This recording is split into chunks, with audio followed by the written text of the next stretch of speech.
This is officially our post-screening panel discussion. We have just watched the documentary Medicating Normal. The views expressed during the community discussion are the panelists' own. They are not necessarily the views of MedShadow, the People's Pharmacy, Periscope Foundation, or the Medicating Normal team, but we do welcome dialogue from all points of view. Lastly, this panel discussion is for general education purposes only. This discussion does not constitute professional medical advice, encouragement, or recommendation that any individual reduce or withdraw from their psychiatric medicine. In fact, I'm going to now tell you the names of our panelists. One of our moderators will put their bios in the chat box if you'd like to know more. So we have Lynn Cunningham, who is one of the filmmakers. Todd Green is parent to Rebecka, one of the subjects in the film, the college student. And Terry and Joe Graedon, the founders of People's Pharmacy. So, Lynn, I'd like to start with you to ask the first question. How is everyone who's profiled in the film, how long has it been since the film ended, and is everyone still doing okay?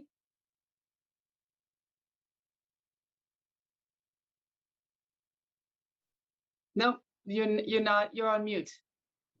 I was saying thank you, Sue, for having us here tonight and for screening the film. And it's one of our most favorite parts about the whole thing is talking about it. I hope tonight's conversation is lively. Yes, everyone is doing great.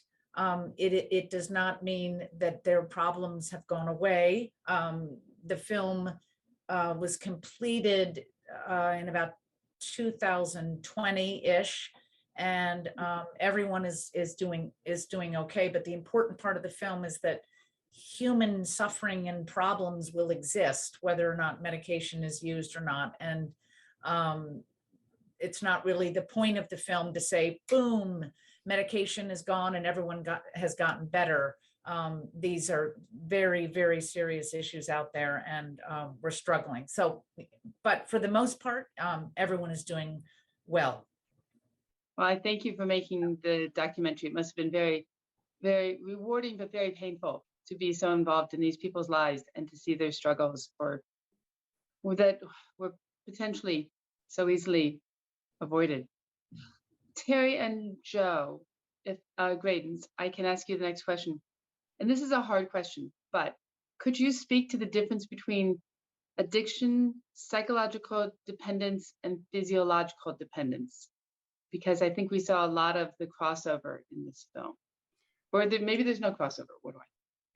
These are complicated terms, and I think they've been abused, quite candidly. Addiction has so much emotional baggage associated with it, and oftentimes shaming. And so we kind of blame the victim.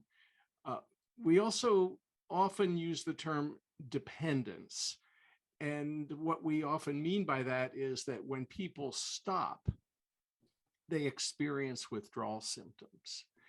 And it's very tempting when someone experiences the kinds of stories or experiences that we saw in that film to get right back on the medication. And oftentimes health professionals are not very helpful in coming up with a program that will actually ease that withdrawal process, because neither the pharmaceutical industry nor the Food and Drug Administration nor any other entity has come up with what we would give as guidelines or suggestions or approaches. And so for a great many people, it's been a do-it-yourself project, and that can often lead to disaster. You saw examples of how people had to literally weigh out a tiny amount of medicine over a long period of time. So this whole idea of dependence is a very complex one. And again, determining the difference between dependence and addiction and physiological dependence. Is there psychological dependence? In other words, do I think I need this medication, or does my body now have a terrible time stopping this medication because I'm going through these withdrawal symptoms? And so I think the movement has been to stop using the word addiction and to be very cautious about how we describe dependence. Thanks. Good. Todd, your daughter Rebecka was so engaging in this film. If there were, and you all did so much for her. It wasn't clear to me. It probably was clear in the film. Maybe I just missed it. Did she go off the medicines cold turkey? And there's a second part to the question, but I'll just ask you that question. Well, thanks for having me on the panel.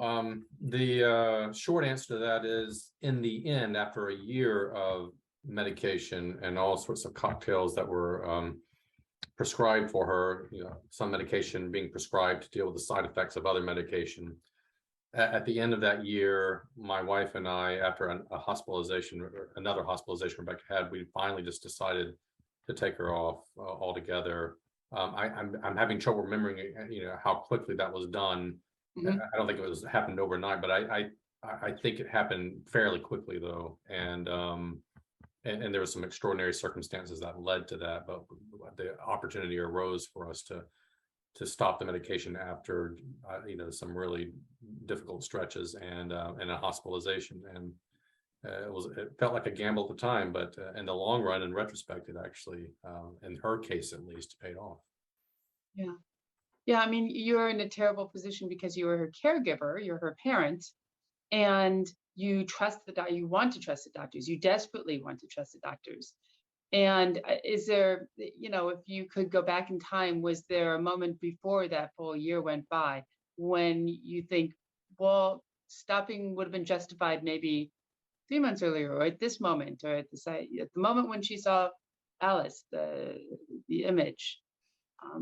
Is there a red flag? Yeah, I think the hallucinations were a red flag, and they happened pretty early on after she started antidepressants, and we had no warning, or we were ill prepared for that side effect. And yeah, it's described a bit in the film, and whatever it's described in the film was nothing compared to living it. And her hallucinations were right out of a horror movie. And when she described them to us, it was terrifying. And that was a red flag. That's also sort of prompted the hospitalizations, and it prompted my wife and I to ask over time, some really pointed questions every time there was an intake, every time she had to be hospitalized, like, hey, before the medication, she was melancholy. I had this bout of melancholy, but she was functioning. She certainly wasn't having hallucinations. And, do you think the medication could be prompting this? And, as I said in the film, every time I asked that question of a psychiatrist, it was like I was talking to a brick wall. Why am I even asking that? Their job was to medicate based upon symptoms that were being presented. And there wasn't a lot of curiosity about, well, what was she like before she went on this medication? So my wife and I had to be very much, the people to tell her story over and over and over again. This is not our daughter, right? And these symptoms emerged after the medication, but that's one of the reasons we got exhausted after a year. It's just like we were the only ones who seemed to care about that at a certain point, or at least compared to the psychiatrist. So yeah, there were warning signs, and they prompted questions on our part that were very pointed toward the doctors, but we were speaking very different languages, I think, and just not connecting at all with some of her caregivers.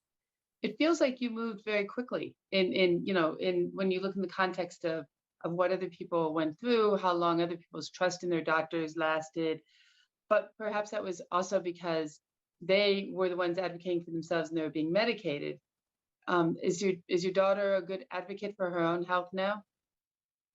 She is. I think that experience, she was, 13, 14, but that experience transformed her as she got older, and she's very self-aware and very much in tune with triggers for anxiety, is able to talk it through, she learned some coping skills particularly once we got her off medication, DBT and CBT and other ways to sort of be mindful of what's going on inside of her. And yeah, I actually kind of look up to her. I do look up to her now, my daughter, as someone who, yeah, struggles with a lot of things a lot of us struggle with, but she has found ways to cope with that, and to be mindful of what's going on in the environment, whether it's changes in her life, whether it's career stuff, right? It's other pressures. She's very much in tune with all that, and in a way that at the time, medication sort of dulled her to all that, and because my wife and I were so trusting of, wanted to believe that give her a pill and she'll be better,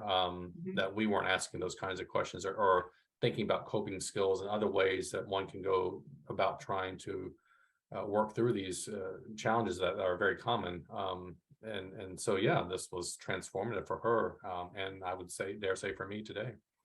Yeah. We're getting several questions, personal questions, and since they're in the open box, I'm going to read one of them. I think I'm directing this to the Graedons, although if anybody else has a thought. My life got ruined by psychiatric drugs. Nobody believes me, and I forgot who I was. I was so lively. After the psych drugs, I became unrecognizable to myself. This lasted for 10 years.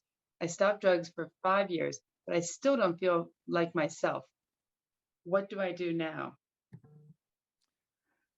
So I guess I'm going to have to Graedon. Yeah, that's such an important question. And it's so difficult because we don't have the research.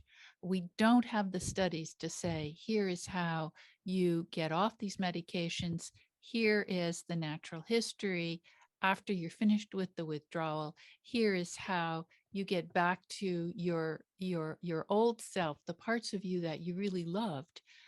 We don't have that information. But Joe, you might have a better idea. Well, no, I think Terry has identified it correctly, but many, many years ago, I'd say maybe 20 or 30 years ago, we got a message from a woman who was taking Dalmane, which is a long-acting benzodiazepine. After her husband died, she was grieving and her doctor prescribed Dalmane.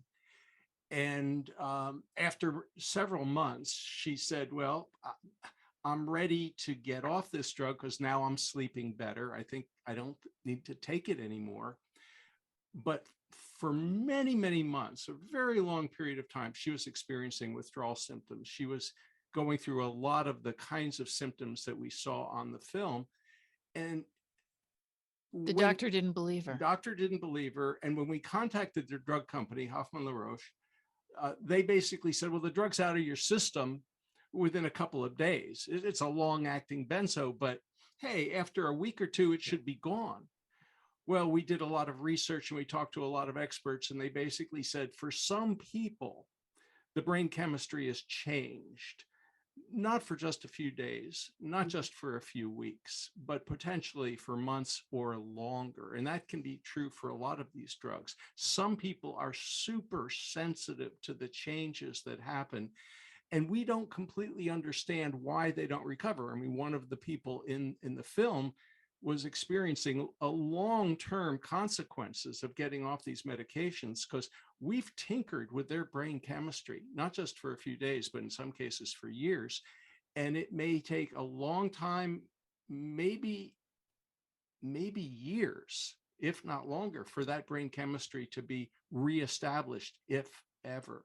And we just don't have a good formula, a good way to get people back to quote unquote normal. So what this person needs is a health professional who will listen, who will work with this person and try to come up with a program that will help them recover without substituting more drugs. A program that does not involve a different drug or a higher dose or what have you. And that's hard to find, can be hard to find. I would love to have everyone before they accept a prescription for a psychiatric medication, ask the prescriber, what's the plan for getting off? Before you start taking it, find out how you can get off. That's good advice. I'm going to read another comment and question by a reader, and I'm afraid this again is going to, or by a viewer. I'm afraid this again will be probably to the Graedons, but anybody else has an idea. I was on clonazepam for 26 years. I was taken off in less than 2 months. I was then reinstated, and tapered off 1.5 milligrams in 10 months. It has now been almost 6 years, and my symptoms include painful neuropathy, burning eyes, sensation of internal movement inside my head, vertigo, burning lips, and aching teeth. There are so many other symptoms that are too numerous to mention. Is it normal to be suffering for this long after cessation? And before I let you answer, I know this is actually a pretty similar question to the last person, so it'll be a similar answer, but I'll let you answer. I hope people who are suffering from withdrawal and trying to get off of medicines that are here today are taking comfort in realizing that they're not imagining it. They aren't unusual. They're not alone. Other people have suffered too, and that there is a way out, but it takes a huge amount of time. Anyway, I'm sorry, I'll let you answer now. Well, I wonder what our filmmaker friend has to say, because she ran into people who basically have gone through this, and I'd like to get a little of her feedback. And then Great. what we'll say is patience, patience, patience. It takes time.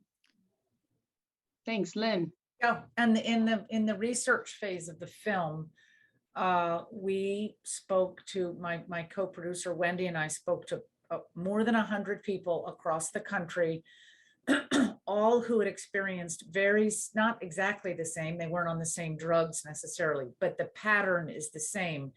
The feeling that they were not believed by their doctor, they were not taken seriously. They were often told the drug is out of your system.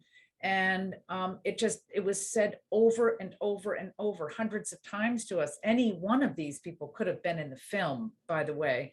And since the film has been made and we try to have these community screenings, we also get many people joining who are having these problems.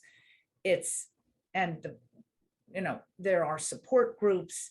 It is very, very demoralizing on our part, because as Joe and Terry pointed out, the research isn't there. You ask one, there is no common advice that you can give that one doctor or healthcare professional will say about tapering in California, and then it's a different schedule for tapering in Massachusetts. There's no commonality, and it's really the people going through it who are helping each other get through this.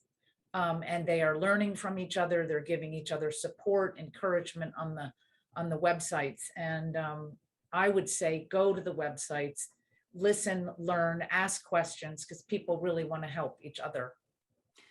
And just to follow up, I remember, Terry, we were doing a radio show about 25 years ago, and a caller asked about getting off Xanax, alprazolam, and said that she was going through terrible withdrawal, and that her doctor had told her she suffered from a Xanax deficiency syndrome. Basically, the doctor suggested that she was a person who needed Xanax, just like a person with diabetes needs insulin. We were shocked, and we tried to suggest to her that that was not the right way to look at things. And, to talk a bit about the antidepressants, for example, there's a drug called Cymbalta duloxetine. And a lot of people have told us that the only way that they have been successful in getting off that drug was to open the capsule and remove one bead at a time. It's got a lot of beads inside. I don't know what the total number is, but that withdrawal process can take 6 months or longer, as perhaps in some cases as much as a year. People who try to get off that drug more rapidly often report horrendous withdrawal symptoms. One of the most common is something that has been referred to as brain zaps, electrical sensations in the brain. Might also be referred to as head in a blender. People have used both of those terms describing their experience. Nobody wants to feel that. No. I'm going to read another comment from the comment box. Taking into account the truly horrendous cost to so many people's lives due to these diagnoses and misdiagnoses, and the medication, plus the fact that if any of us chose to find out about the dodgy research, adverse impacts, including suicide, etc., why are the doctors who prescribe the meds not accountable and responsible for each and every life they ruin? I know it's difficult, but taking into account the necessity for informed consent and that it just does not happen, why are people not pursuing this possibility in a concerted way? Or is it happening and I've not heard of it? I'd like to hear from Lynn. Yeah, or Todd. Well, how many doctors, Todd, did you experience that year? About 10? Yeah, at least, yeah, because there are all these intakes, you oftentimes may involve a different person treating her. And doctors are not bad people. What we have found is they really, really do want to help. But it's an Alice in Wonderland where sometimes we think that they're in a feedback loop where the patients who are not being harmed severely and who are doing fairly well, who think their drug may be helping them, are the ones that come back, and the ones who are not being helped move on, which I think is a little bit what your experience was, Todd. That No, I think you articulated that perfectly. And it was very challenging. I do want to reiterate too that it's not like we interact with a lot of mean doctors. Maybe one, but for the most part, well intended in terms of what they were trying to do. And again, most of us are sort of programmed or encouraged to trust professionals. I'm not an MD. I'm not a psychiatrist. I'm not a scientist. I'm a religious studies scholar by training, right? So, I have a particular specialization. When people want to ask me about my specialization, I have some grounds to sort of to talk about it, right? But this to me was overwhelming in the beginning, and part of the message I want to convey to the audiences tonight is, what was really daunting was having to do our own homework and maybe be a little more critical in terms of our engagement with people that we were otherwise sort of encouraged to trust without question. But I remember Tamita and I were starting to read studies and medical journals and stuff like that. We were not trained to do that, but we had to start doing our own homework and start recognizing the gaps in the research and a lot that we don't know that's been reiterated by others tonight. And one of the things that I think accounts for the problem that we're talking about is that physicians have the Hippocratic Oath, first do no harm.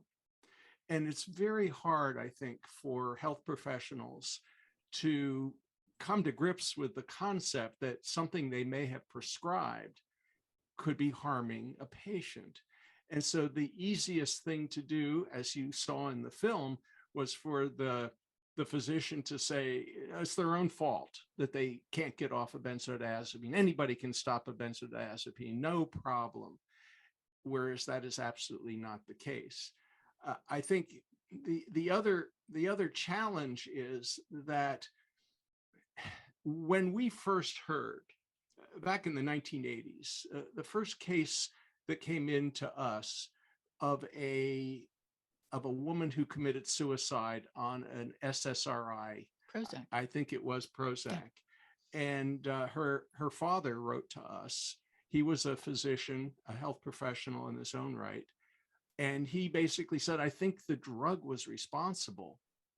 There was nothing in the literature at that time. And we talked to a lot of different people. And eventually, of course, there's now official prescribing information that warns health professionals and patients that SSRI type and SNRI type antidepressants can cause agitation and suicidal ideation and actual suicide. But I think a lot of health professionals resisted that idea. It sounded so crazy to them. Wait a minute, how could an antidepressant cause suicidal thinking? It didn't seem logical.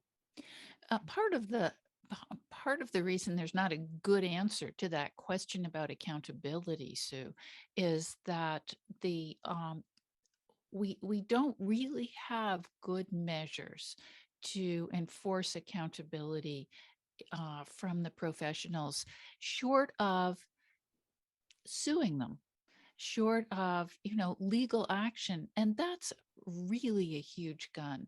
And most people who are suffering under the effects of these medications are not going to be in a position to actually carry that forward, nor necessarily should they. It's really not the best possible approach.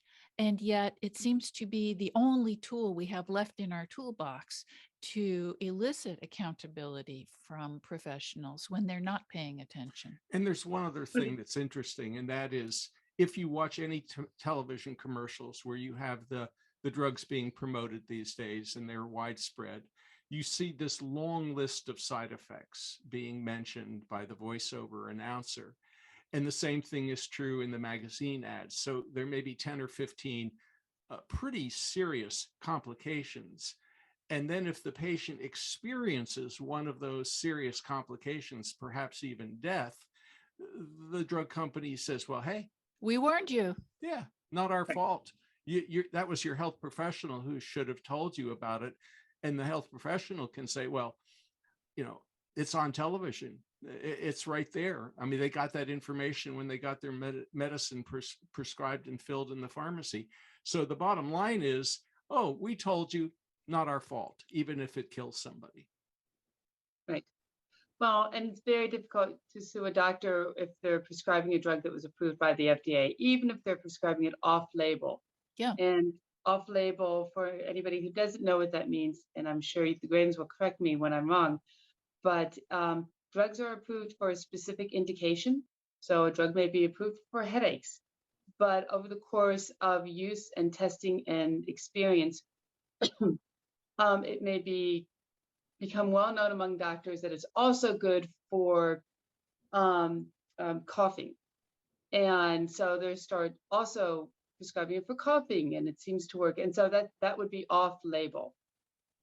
You'd be surprised, and I'd be surprised if I can remember them, but there are several drugs that are used very commonly, that are used much more for off-label than on-label. I think gabapentin might be one of them. Gabapentin or the brand name Neurontin would be a classic example. Yeah, exactly. A drug that was originally developed as an anti-seizure medicine and is now used for lots of things, including a lot of pain. Because we brought up the legal issue, I will mention my own story, if you don't mind.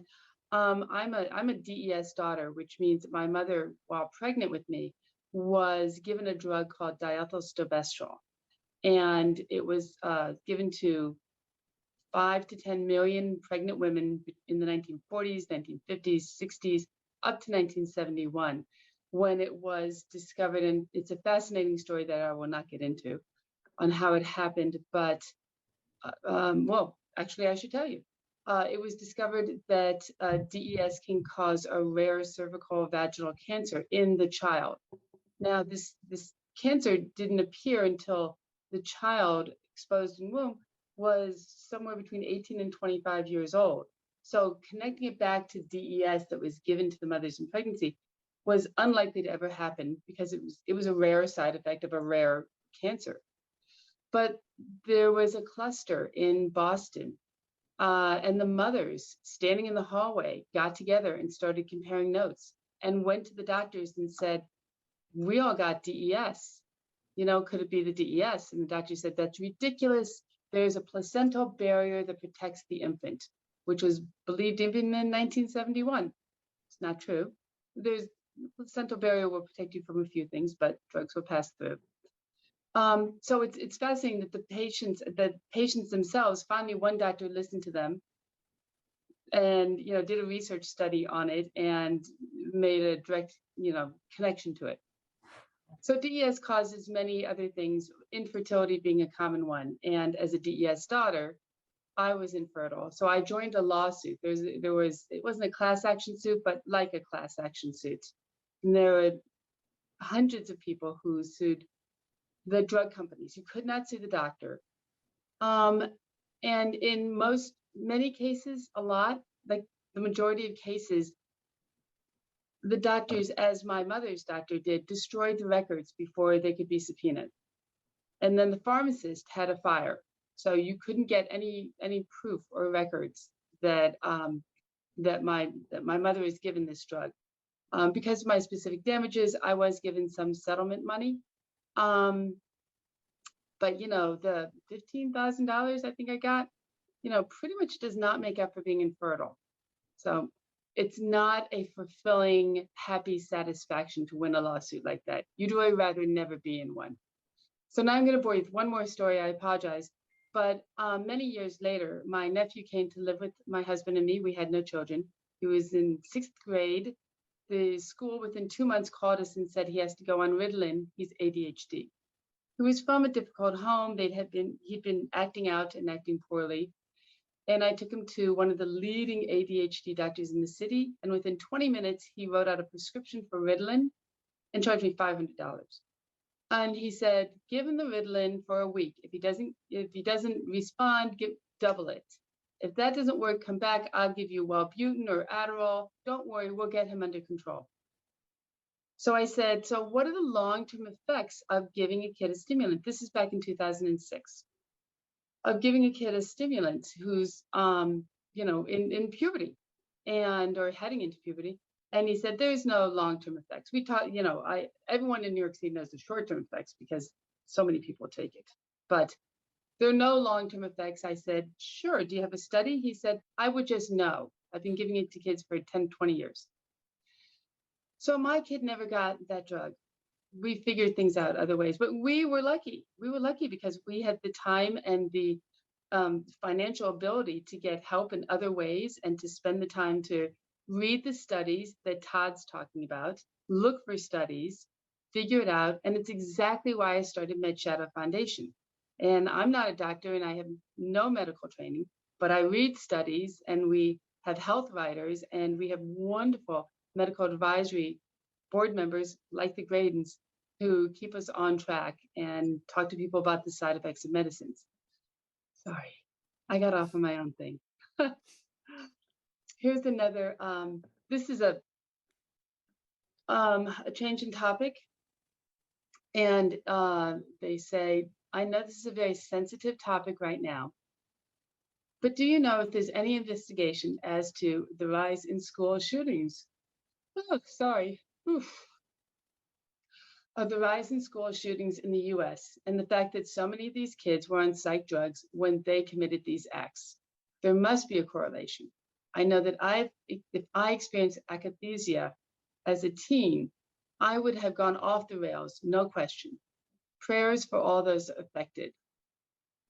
And if anybody wants to define akathisia before we answer that. Well, akathisia, akathisia, I believe, is a feeling that is hard for someone who hasn't gone through it to understand or describe, but it's a feeling like you're jumping out of your skin. You can't stop moving.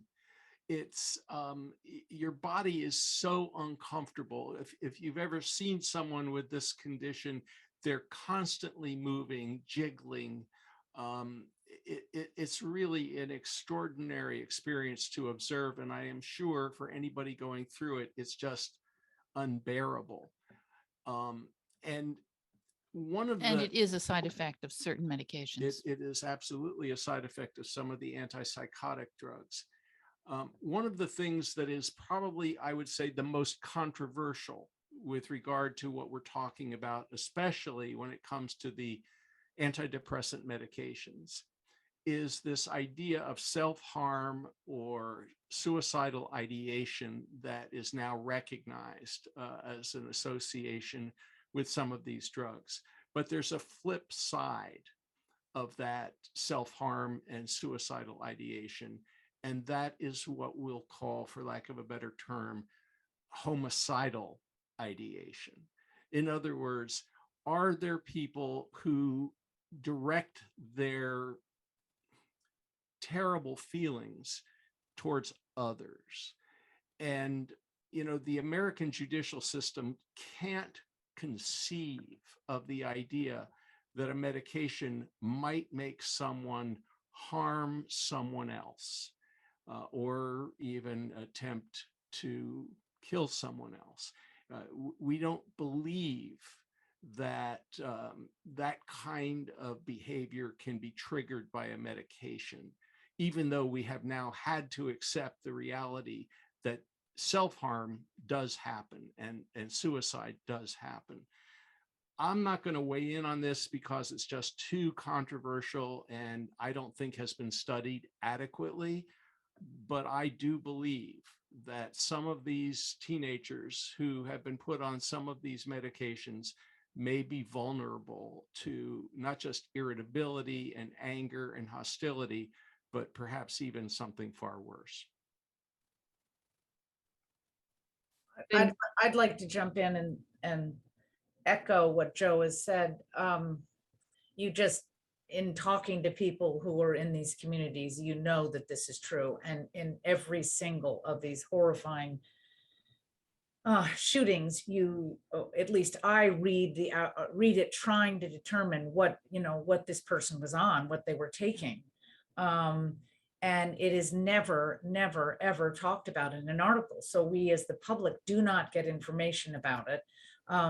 Our Nicole Lamberson, who is in charge of our film's outreach, is doing an amazing interview series, Facebook Live interview series, and she interviewed Dr. Selma Eikelenbaum, and it's a fascinating interview. She's Selma, it's a long name, is a forensic scientist beginning to study something, and the Graedons will know this, CYP450, which is essentially, in a nutshell, our ability, which is our genetic ability to metabolize certain drugs. And it's a huge variety. Some of us are very fast metabolizers and some are very slow metabolizers. And in this wonderful interview, Dr. Selma describes this. And I think in one of her cases is in fact the Colorado Aurora movie theater case, and it was determined in research that child, a young man, was unable to metabolize one of the drugs he was taking. So I think it is entirely possible that violence is being caused, and it's just chilling that nobody's talking about it, and that it's either there seems to be in the discourse only one thing to blame. It's either guns or it's nobody's bringing up, what the experience of the shooter is. And until we start talking about that, I think it's just going to be a big mystery for the public. The other thing that's very upsetting is to have an official say, well, the problem is mental illness, and then look around and say, well, what are you doing to help people who have anxiety, who have depression? How are we supporting them? And generally speaking, this may be an overgeneralization, the authorities are not providing support within communities. So people have very little other possible way of dealing with their difficulties other than taking medication, which, as we have just seen, is far from ideal. In some cases, it may be helpful, but in many cases, it is not. Matt Richtel had a series in the New York Times over the last couple of weeks about teenage depression and teenage anxiety, and pointed out that there are probably thousands of teenagers right now in the halls of emergency departments all over the country because we don't have adequate resources to deal with their problems. And about the best we have to offer are the drugs that we have been watching on the video tonight. So, and these are kids in crisis. Yeah, I mean, absolute crisis. And so we just don't have the facilities, the resources, the health professionals to deal with the underlying causes of these mental challenges. I'm going to read another submitted question. It's long. Thank you for making this film. I'm a licensed medical I'm a licensed mental health counselor in the US, and I've taken to educating myself about the dangers and lack of evidence to support long-term use of psychiatric drugs. I'm constantly appalled by the way my colleagues, psychotherapists, not medical professionals, recommend clients to seek med referrals by default. The only training we have about psychopharmacology is a few hours where we learn the classes of drugs and what they're commonly prescribed for. Aside from recommending resources for my clients to educate themselves, do you have any other advice about how I can help my clients or colleagues challenge their assumptions that everyone needs meds? I have no idea who's got an answer for that. I would guess it's the same as trying to convince any human being that meds are not the only answer. They're just a tool. Well, I think our mental health system, if we can call it that, has created the conditions right now where we just don't have enough clinicians. I mean, if you talk to any psychotherapist, any psychiatrist, any social worker who is trained in psychotherapy, and you ask them, well, do you have room for new patients? They will look at you with a blank stare because they don't have the time. They don't have the opportunity, even with Zoom therapy. And so the result is that the meds seem like the only option. And as we've seen tonight, without appropriate therapy, those meds can cause more harm than good for many people. And, I think Todd's experience is probably as clear an example of what is a parent to do when a child needs help and all that the health professionals have to offer is a prescription. It's very frustrating, and you have to become very activated, both as a caretaker, as a parent, but also if you're on your own as a patient. It's often the first. I mean, I remember Rebecka's the immediate first reaction was, let's put her on medication, both with her pediatrician. And then, and my wife and I initially resisted. So I took her to a therapist. Therapist has one session with her, comes back to me in the lobby afterwards and says, I think the best way for therapy to succeed is to kickstart it with medication. I was like, but that's why we came to talk therapy, right? Precisely to not go that route. But those are the messages we were getting. And I think what we discovered in time, both with Rebecka and then my late wife, Tabitha, who did an awful lot of research on this and wrote a book about it, was, that medication oftentimes is the first choice in treatment as opposed to the last. And what would happen if we shifted our thinking to making it a last resort after talk therapy, after learning CBT techniques, after addressing other conditions? We found the most helpful people, professionals, a lot of times in Rebecka's hospitalizations were the social workers. They were asking the really good questions, much more penetrating, much more insightful. That shifted the way my wife and I were thinking about what was going on. And what happened, we addressed all of those things first and foremost. And medication, if there's a conversation about that, that's at the very last part of the process, not at the very beginning, as it oftentimes is, because I think we're looking for a quick fix because of our, as Joe was saying, because of our broken system with too few providers.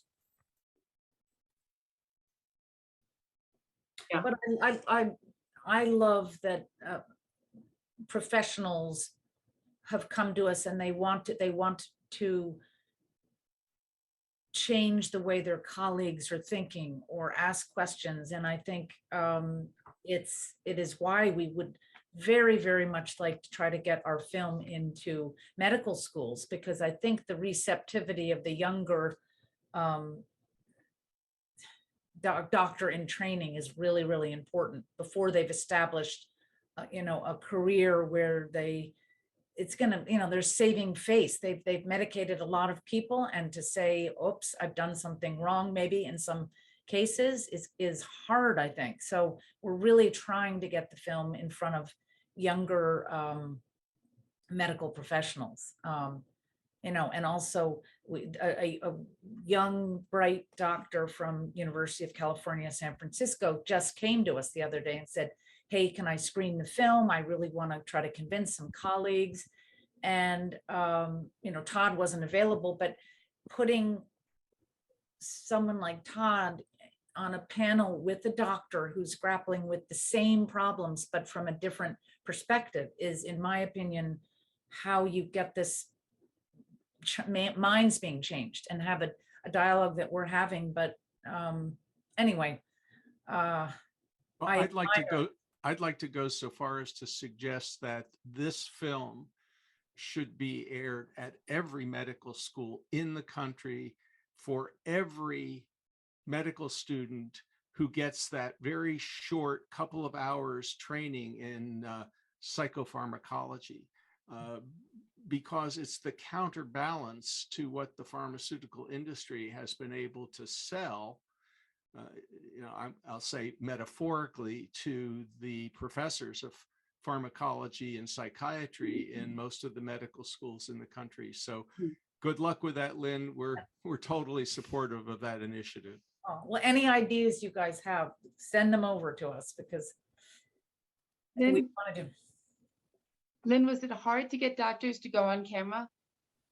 No, there's so many great doctors out there that, we had to look for them. And I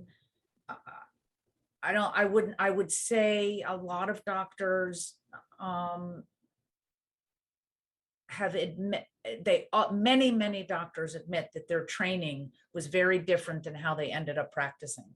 And it is only through the art of really understanding how to listen to a patient that they began, like Dr. Anna Lemke, how she began to really listen to her patients, they start to turn around. And I think that's the best kind of doctor, who really listens to what their patients is saying. But yeah, there were some doctors and have been and will always be, who are very, very resistant to the film.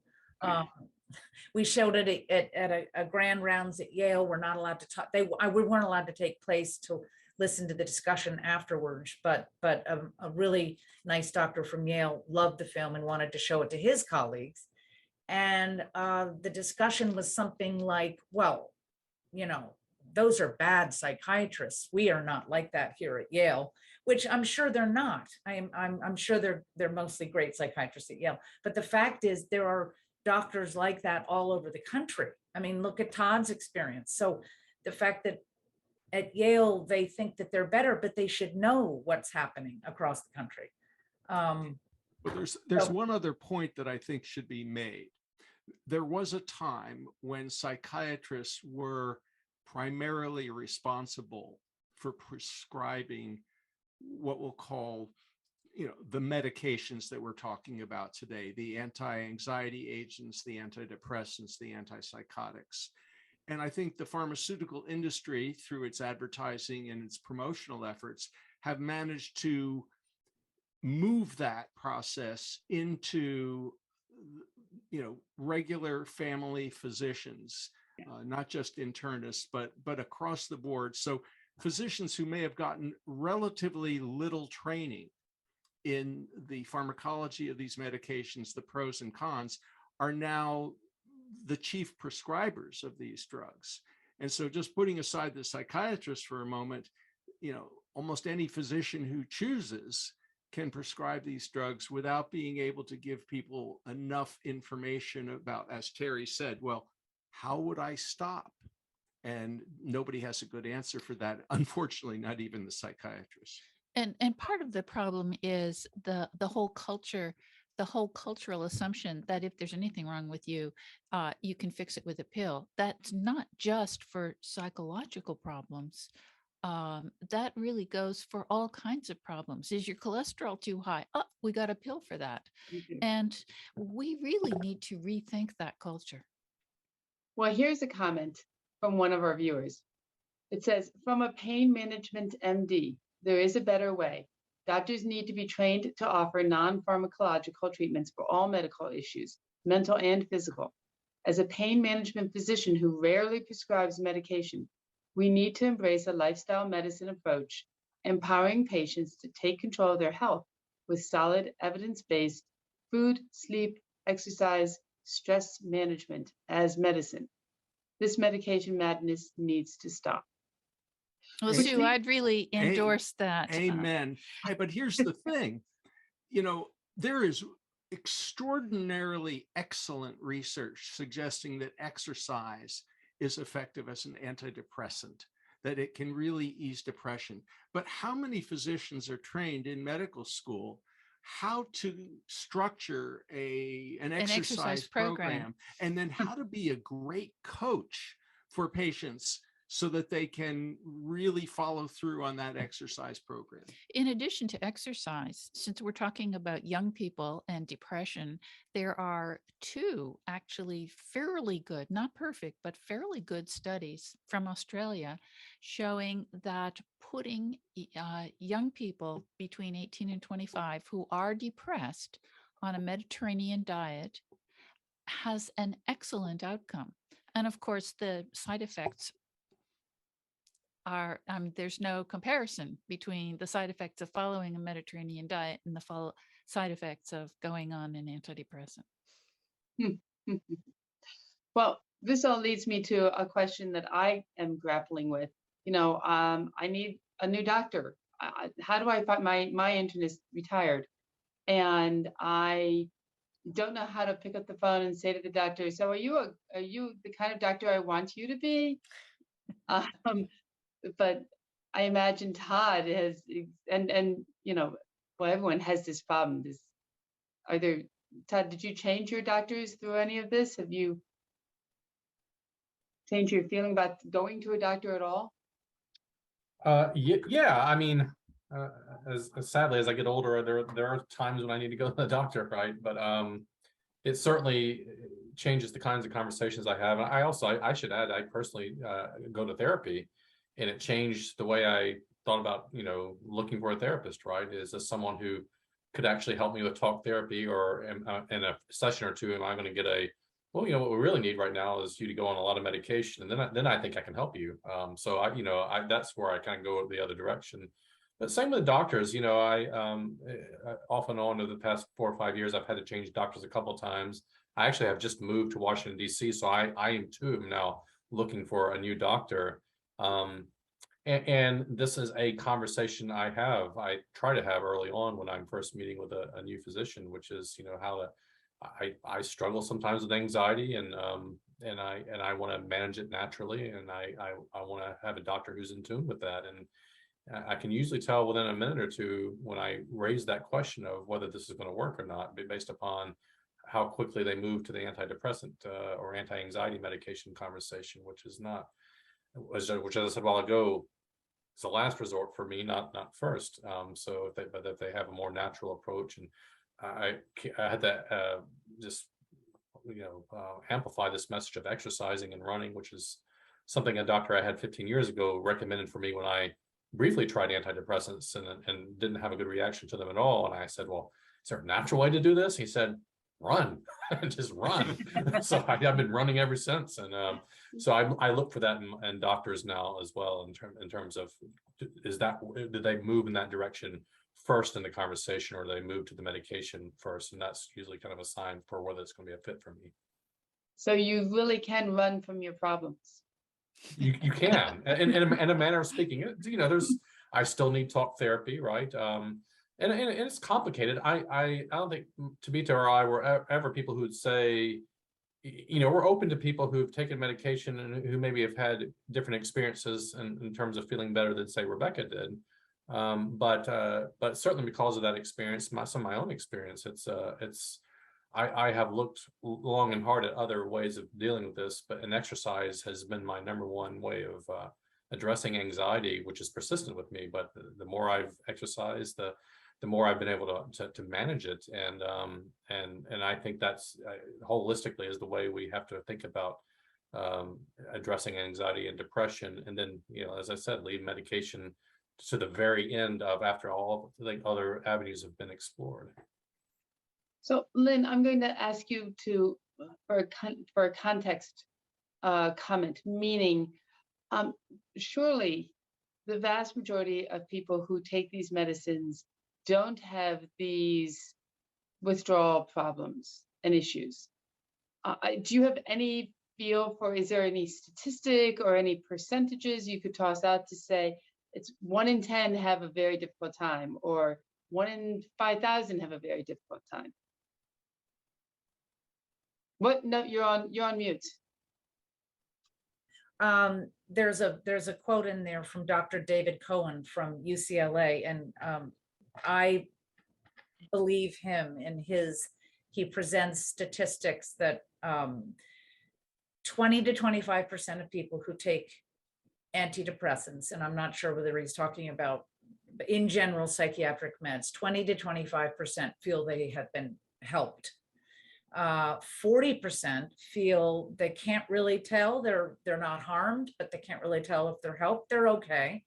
And then a good 30 to 35% of the people who take them are very worse after taking them than when they started taking them. And he finds that clinically, and he finds it anecdotally, and it's in some of the research as well. So that's my general, when people ask, what is this problem? But 30 to 35% of the amount of people who are on these drugs is a big number. So that's not just a small percentage, it's huge. And let me just add a couple of points to this. If you go back and look at the clinical trials, and there have been some meta-analyses and systematic reviews, you'll discover that in general, the effectiveness of the antidepressant medications is just a bit better than placebo. So we're not talking about, 9 out of 10 people who take these medications get fabulous results. And so what Lynn is describing, I think, is quite accurate. But if you look at these meta-analyses, I think most clinicians would be shocked and surprised to determine that these placebo-controlled trials reveal that the drugs are not wildly effective, not dramatically effective. The question you're asking, Sue, about withdrawal, we don't have great numbers on how many people experience withdrawal when they stop, for example, an SSRI or an SNRI. I'm guessing here, total, finger up in the air, like what could it be? I'm guessing about 50% or higher. It may be as high as 70%, because when people forget their medicine, and this is also true for benzodiazepines, if they go out of town and forget their medicine, they begin going through withdrawal oftentimes within hours. And so I suspect that withdrawal is pretty common with most of these. Now, they have a very fancy term for it. Do you remember what it is, Terry? Discontinuation syndrome. Yeah, discontinuation syndrome, which somehow sounds a little bit more sanitized than withdrawal. But the bottom line is you feel like crap. Well, when venlafaxine was a fairly new drug under the brand name Effexor, we heard we had people writing to us to say, yeah, it's like American Express. Don't leave home without it, because you miss a dose and you're going to be in trouble. God, I'm sorry to say that we are ending at 9 and it's 3 minutes to 9. You guys have been fantastic.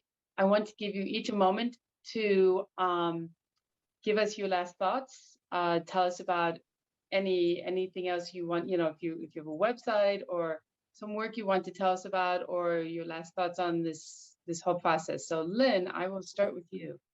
Oh, well, thank you, Sue, for supporting us and being our PBS sponsor and having us here tonight. We have a website called medicatingnormal.com. It has tons of resources. It has lots of interviews that our outreach team has conducted on Facebook Live, and you can look up many. We've just had a social media campaign for May. Right now is Mental Health Month. So I just encourage your friends, your family, the doctors that you see. I mean, ever go to the dentist and I tell my dentist, here, I will send you a copy of my film. They're the worst. Yeah, anyone, and everybody is usually very receptive to learning more. And thank you for giving, but talk about it, like ask the questions, and that's what's important. Thank you. Todd. I want to end briefly just by telling you something about Rebecka, who was an adolescent when going through that very difficult year. In the documentary, she's in college at that time. Now she's 25 years old.